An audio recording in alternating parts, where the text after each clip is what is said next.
আমার প্রিয় ছাত্রছাত্রীরা, আশা করি সবাই ভালো আছো। আজ আমি গণিত বিষয়ের সংখ্যাতত্ত্বের উপর শূন্যের ধারণা নিয়ে আলোচনা করব। আজ তোমরা অনেক নতুন নতুন বিষয় জানতে পারবে, তাই ভিডিওটা শেষ পর্যন্ত দেখতে ভুলো না। আর যদি ভালো লাগে অবশ্যই লাইক, কমেন্টস, শেয়ার ও সাবস্ক্রাইব করতে ভুলো না যেন। তাতে আমি আরও উৎসাহিত হতে পারবো এবং তোমাদের নতুন নতুন ভিডিও উপহার দেব। তো শুরু করা যাক।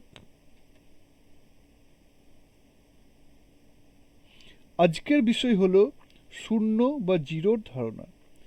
এই একটা ভিডিওর সাহায্যে আজ আমি তোমাদের শূন্য নিয়ে সব সংশয় দূর করে দেব। তো মন দিয়ে দেখো পুরো ভিডিওটা, অবশ্যই ভালো লাগবে।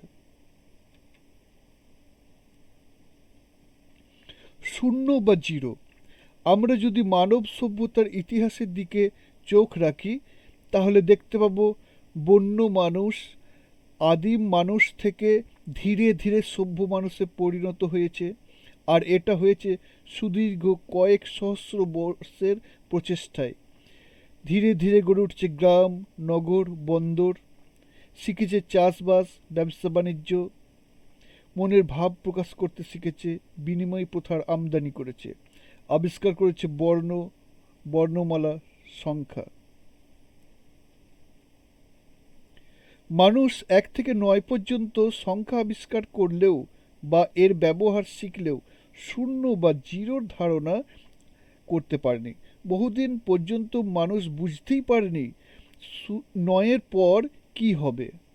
নয়ের পর যে কিছু নেই বা কোনো সংখ্যার সঙ্গে শূন্য যোগ হবে, এটা মানুষ দীর্ঘদিন পর্যন্ত বুঝতে পারেনি, আবিষ্কার করতেও পারেনি এবং এর ব্যবহারও শিখতে পারেনি। প্রথম দিকে তো মানুষ শূন্যর কল্পনা করতে ভয় পেত। কিছু নেই, এটা হতেই পারে না।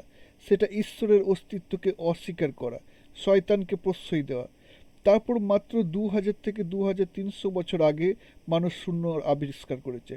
তাও সেটা ছিল একটা ডট বা বিন্দুর মতো।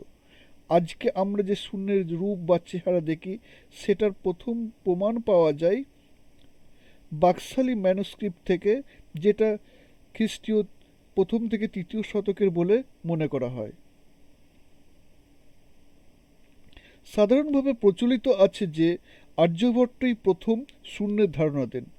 তিনি ছিলেন খ্রিস্টীয় 476 এডির লোক, কিন্তু তার গ্রন্থে বা তার আলোচনায় শূন্যের কোনো ব্যবহার দেখা যায় না, বা তিনি শূন্যের উল্লেখও করেননি। আজ থেকে 2300 বছর পূর্বে পিঙ্গলা নামের এক ভারতীয় গণিতজ্ঞ প্রথম শূন্য শব্দের ব্যবহার করেছেন। শূন্যের বিস্তৃত ব্যবহার করেন বা এর প্র্যাকটিক্যাল প্রয়োগ করেন ব্রহ্মগুপ্ত নামে এক ভারতীয় গণিতজ্ঞ। তিনি ছিলেন 598 এডির লোক। তিনিই প্রথম বলেন, যখন কোনো সংখ্যার সঙ্গে শূন্য যোগ বা বিয়োগ করা হয় তখন মান একই থাকে।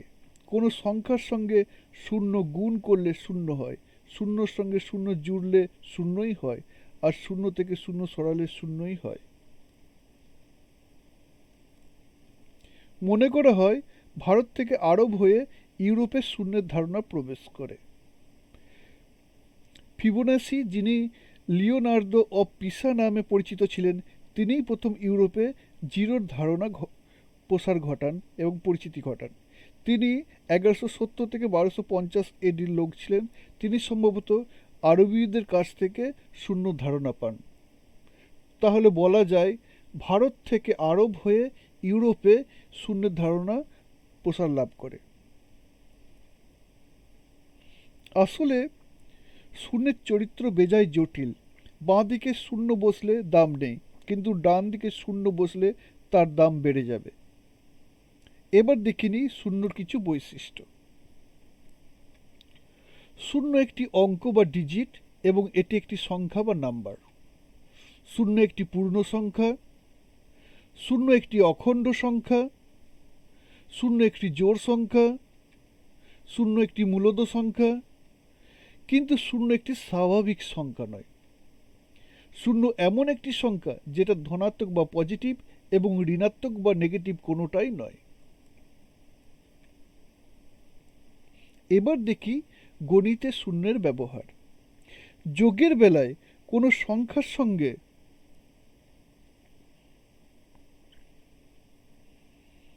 শূন্য যোগ করলে যোগফল একই থাকে, এটা দেখতে পাচ্ছ, 0 সমান a।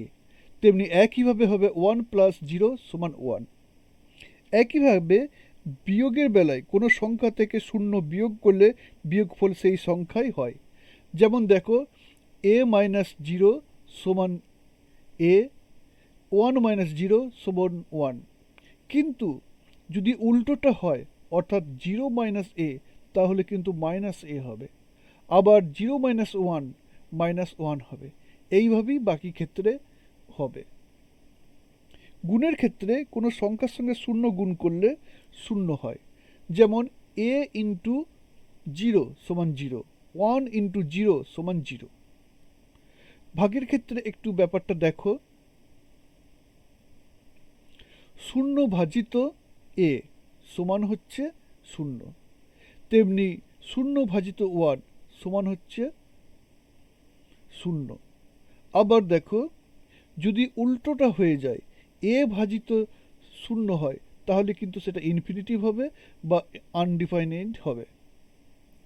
তেমনি 1 ভাজিত শূন্য যদি হয়, সেটাও হবে ইনফিনিটিভ। আবার শূন্য ভাজিত শূন্য হলেও ইনফিনিটিভ হবে, কারণ হর কখনো শূন্য হয় না।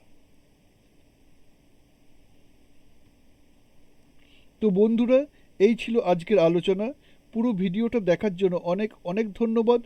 যদি ভিডিওটা দেখে একটুও ভালো লাগে, তবে অবশ্যই লাইক, কমেন্ট, শেয়ার ও সাবস্ক্রাইব করতে ভুলো না। আবার দেখা হবে পরের ভিডিওয়। ধন্যবাদ।